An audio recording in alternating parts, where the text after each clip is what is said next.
স্বাস্থ্য ভবনের সামনে অবস্থান চলছে। অবস্থানের আজ 4 দিন, চতুর্থ দিন। গতকালও আমরা দেখেছিলাম যে শর্ত যুদ্ধে বৈঠক একেবারে ভেসে গিয়েছে। এখনো পর্যন্ত আন্দোলনেই অনড় রয়েছেন জুনিয়র চিকিৎসকরা। এরপর কি সমাধান সূত্র আদৌ বেরোবে? যদি বেরোয় সেটাই বা কিভাবে? এই প্রশ্নগুলো এই মুহূর্তে সবথেকে বেশি করে ঘুরপাক খাচ্ছে। কথা বলবো এই মুহূর্তে আমার সঙ্গে রয়েছেন সরাসরি আমার সহকর্মী Sourav Dutta. Sourav, UEM Jaipur is a perfect target for prospective students aspiring for good jobs, good education with future-ready skills. মঞ্জিরা, দেখো যে প্রশ্নটা এখনো পর্যন্ত রয়েছে সেটা হচ্ছে এরপর কি? নবান্নের বৈঠক হলো না, নবান্নের বৈঠকে লাইভ স্ট্রিমিংয়ের প্রশ্নে জুনিয়র চিকিৎসকেরা অনড় থাকলেন এবং তারা মঞ্চে ফিরে এসেছেন। পরবর্তী কোর্স অফ অ্যাকশন কি? আর সেদিক থেকে আমরা কিন্তু বেশ কিছু সম্ভাবনার কথা জানতে পাচ্ছি সূত্র মারফত। সেই সম্ভাবনার মধ্যে সম্ভাবনা এক, তারা রাষ্ট্রপতি দ্রৌপদী মুর্মু দ্বারস্থ হতে পারেন, সেই মর্মে তারা রাষ্ট্রপতির সাক্ষাৎ চেয়ে রাষ্ট্রপতিকে চিঠি লিখতে পারেন। দুই বিষয় হচ্ছে যেহেতু লাইভ স্ট্রিমিংয়ের প্রশ্নেই পুরো বৈঠক আটকে ছিল, সেখানে বলা ছিল যে রেকর্ড করা যেতে পারে।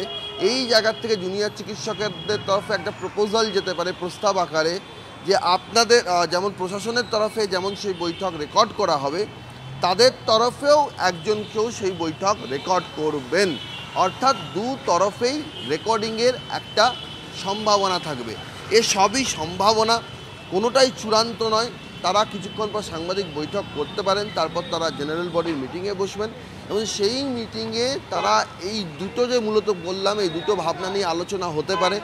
এমনও হতে পারে যে হয়তো তৃতীয় কোনো ভাবনা উঠে এলো।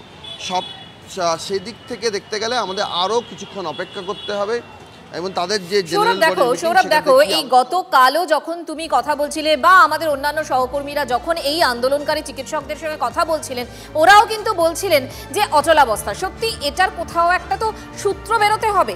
এবার যদি এই কথাটাই বলো, তুমি যেরকম সম্ভাবনার কথাগুলো বলে, দ্বিতীয় সম্ভাবনার কথা যদি আমি বলি যে ওরাও ভিডিও রেকর্ডিং করার কথা, এই ভাবনাটা আগেও তো আসতে পারতো, এটা কেন তারা আগে ভাবলেন না?